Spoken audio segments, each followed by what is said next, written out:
بسم الله الرحمن الرحیم.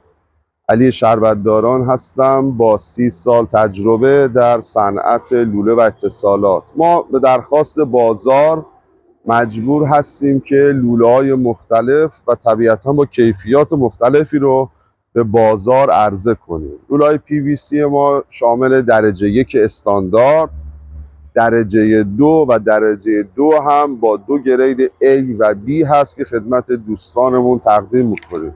لوله‌هایی که الان ملاحظه میفرمایید لوله‌های شرکت پارس زرین هست. ما این لوله‌ها رو تو مجموعه خودمون به عنوان لوله‌های درجه 2 داریم توزیع میکنیم خدمت دوستان که کلیپاش رو هم مجدد واگذاری میکنیم در زمان تولید و در زمان فشار هیدروستاتیکی که روی این لوله آورده شده و تونیک کردن این لوله.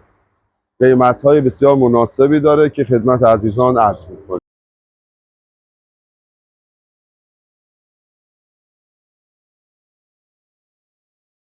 یکی از بهترین لوله‌هایی که تو مجموعه ما وجود داره از لحاظ کیفیت واقعا بی‌رقیبه، هیچ ایرادی برای این لوله وارد نیست که ما حتی یک تورنمنتی رو گذاشتیم خدمت مجریان عزیزمون که اگر کیفیتی بهتر و مطلوبتر از این لوله بتوانند به ما ارائه بکنند، دقت بفرمایید ضخامت‌های لوله رو ما ضخامتی کاملتر، میزانتر، درستتر از این لوله بنده تا حالا ندیدم بدون اغراق.